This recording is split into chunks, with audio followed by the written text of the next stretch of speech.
আসসালামু আলাইকুম সুপ্রিয় দর্শক শ্রোতা বন্ধুরা, আপনারা যে যেখান থেকে আমাদের এই ভিডিওটি দেখছেন সকলকে আন্তরিক শুভেচ্ছা জানিয়ে শুরু করছি আমাদের আজকের এই ভিডিও প্রোগ্রামটি। দেখতে পাচ্ছেন ভিডিওতে একটা সুন্দরী আপুকে নিয়ে এসেছি ক্যামেরার সামনে, তার কথাগুলো আপনাদের সামনে তুলে ধরবো।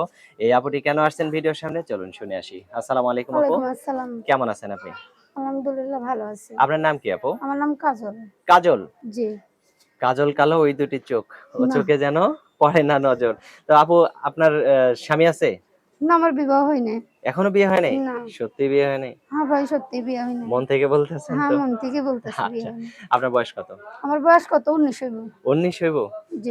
19 বছর বয়স হয়ে গেছে, এখনো বিয়ে হইল না কেন? বিয়ে হই নাই। আমরা গরিব। আমার দাদা দাদির কাছে থাকি। আমার মা-বাপ নাই। মা-বাপ মানে নাই? না মা-বাপ নাই।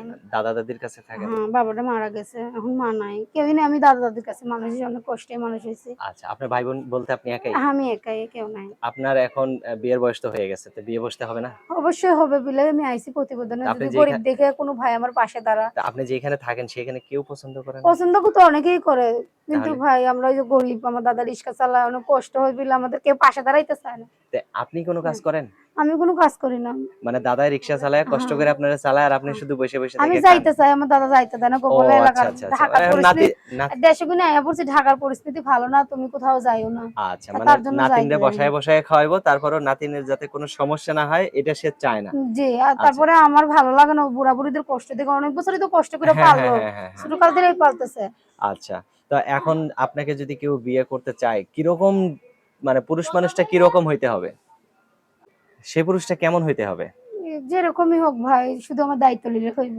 যদি বয়স্ক হয়? বয়স্ক হইলেও কিছু হইব না, কোনো সমস্যা নাই। খালি খাওয়াইতে আর পড়াইতে পারলে হইছে। শুধু হ্যাঁ, খাওয়াইতে এইটুকু পারে তো তো? এদের ডিজিটাল জামানা।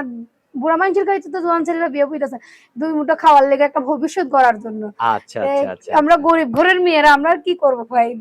ভালো, ভালো মানুষ যদি বুড়ার কাছে বিয়ে বসে, তা আমরা তো সাধারণ ঘরের মেয়ে। তা আচ্ছা, আমরাও চাই যেমন ভালো খাইতে, ভালো পড়তে। যে সে যদি ৮০ বছরের বুড়া হোক কোনো সমস্যা নাই। সে আমার খাওয়া পিন্দা সব যেমন ঠিক রাখতে পারে, এইটাই চাই। মাশাআল্লাহ, অনেক সুন্দর কথা বলছেন। তো আপনার ফোন নাম্বার মুখস্থ আছে? ভাই না ওইটা মুখস্থ। আপনি বইলা দেন এই যে। এই ফোনে যে নাম্বারটা আছে হ্যাঁ, এটাই? এইটাই। তো আমি বলি, আমার সাথে সাথে আপনিও বলেন। 017 017 92 92 56 56 02 02 12। 12। এটাই তো আপনার ফোন হ্যাঁ, নাম্বার? এইটা আমার দাদার নাম্বার। আমার কোনো মোবাইল নাই। এখন ফোন দিলে যদি আবার রাত না দাদা ধরে? দাদা এখন আপাতত আমি কথা বলবো যদি কোনো ভাই, আমার তো সবার সাথে কথা বলা সম্ভব না। হ্যাঁ, হ্যাঁ, হ্যাঁ। যেকোনো আমার একজন পাশে দাঁড়াইলে, আমার একজন হলেই হইব ভালো মানুষ, যে আমারে যেমন খাওয়াইতে পরাইতে পারে। কেন আমি হাসি খুশি দেখলে কি আমার মনটা অনেক দুঃখে ভরা। আচ্ছা, আমি আচ্ছা, আচ্ছা, চাই যে বুঝতে আমার পারছি। ভালো একটা মানুষ, যে সে যদি বুড়া হোক কিন্তু আমারও চালাইতে পারলে হইছে। যেমন আমার একটা মাশাআল্লাহ। ভবিষ্যৎ কইরা দেয়। এখন আপনার দাদা, যে সেই বুড়া মানুষটা যদি আপনার দেখতে এসে বিয়ে করে নিয়ে যায়, আপনার দাদা যদি কয় যে, "এই নাতিন, এটা তো আমার মতো বয়স।" না আমার দাদা কোনো কথা বলবে না। কারণ দাদার বয়স হয়ে গেছে। এখন উনি তো চলতে পারে না। চলতে পারে না বিধায় আমি প্রতিবেদনে আইছি।